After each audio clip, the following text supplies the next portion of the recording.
My name is Ben Verwaayen. I'm the Chief Executive of Alcatel-Lucent. And amongst our best assets is Bell Labs. You may know Bell Labs from the invention of, let's say, the laser, or the transistor, or the mobile network. Fundamental things that have changed the lives of many, many people. Actually, it has touched on everybody on planet Earth. And today, we're talking about a challenge that we face in our industry. The network, global network today, consumes energy, equivalent to emitting about 300 million tons of carbon dioxide gases.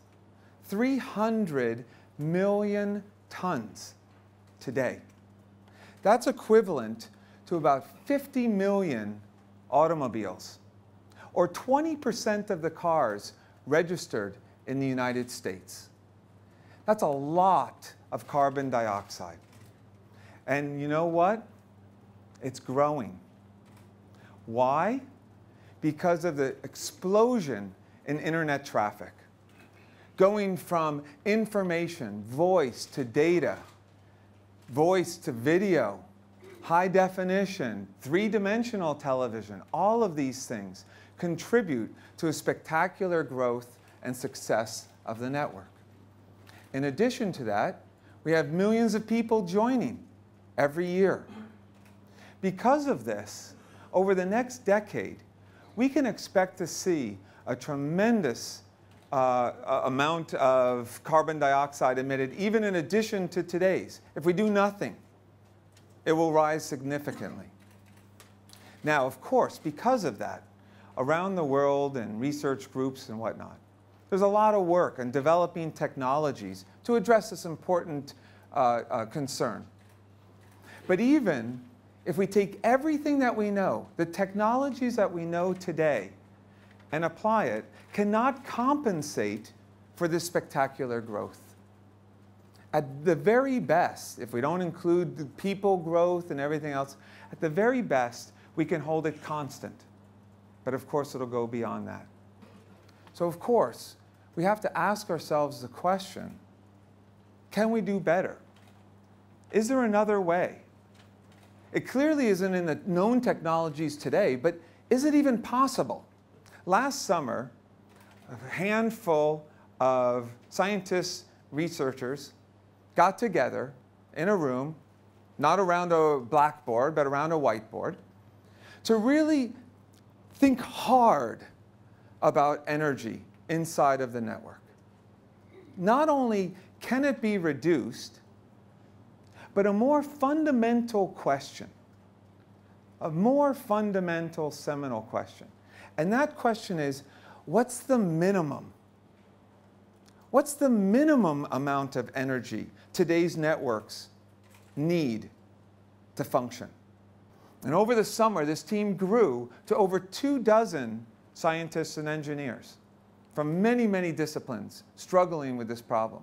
And in the early fall, actually in September, the group presented their results.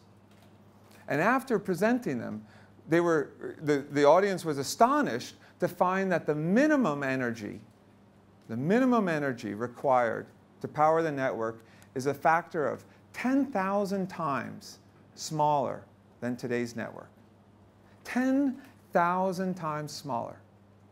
Now, of course, this is a theoretic result.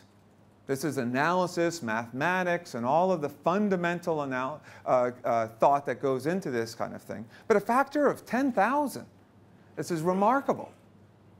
So, of course, after realizing this tremendous opportunity, a research program was initiated, and we've got to start developing the technologies to accomplish this. This is amazing. So, when you try to build something like this, what should the goal of the research program be? Now that you know that 10,000 is possible, maybe let's do a factor of 10. Let's call it on the safe side, or a factor of 100. Well, of course, if you did a factor of 10 and you accomplished it, you'd really feel good about yourself, but you'd realize you had a factor of 1,000 on the table. We can do much more. So should we take it all the way to the fundamental limit? Well, that's impractical. So instead, the research group decided to create a research program that would produce and demonstrate the enabling technologies, the fundamental elements, the pieces that form the foundation of this future network in 5 years.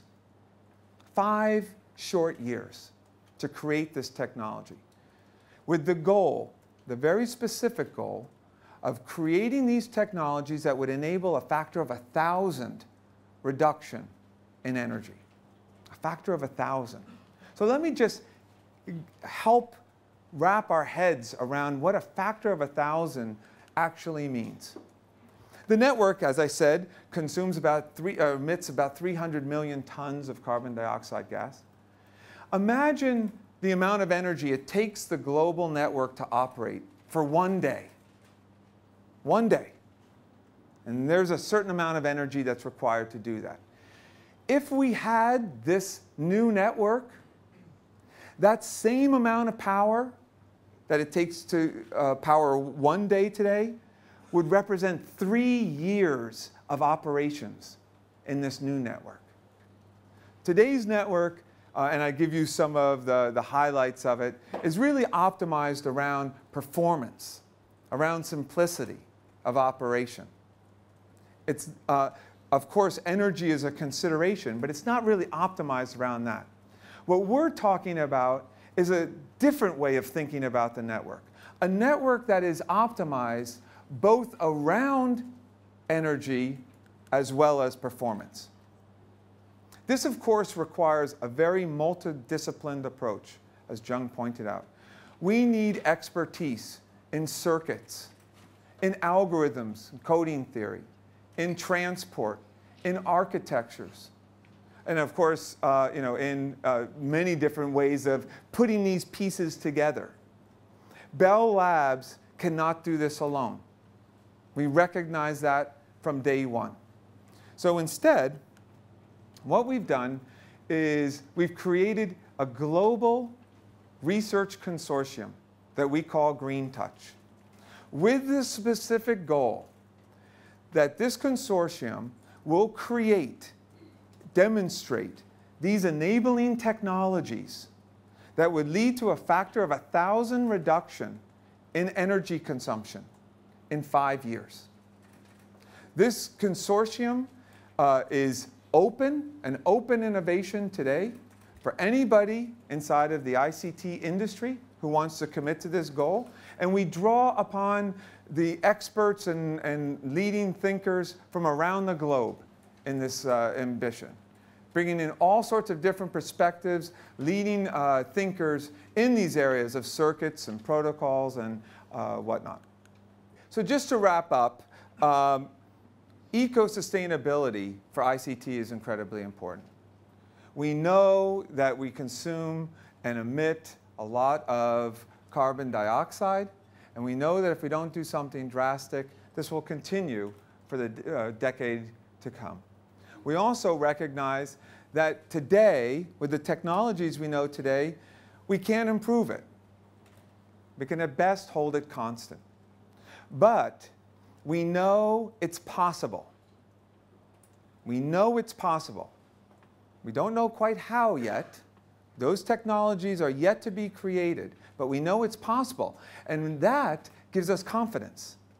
That gives us the opportunity to really reshape the way we think about the network. So we're bringing together the right people from the right places, from the right organizations, at the right time for this important announcement called GreenTouch.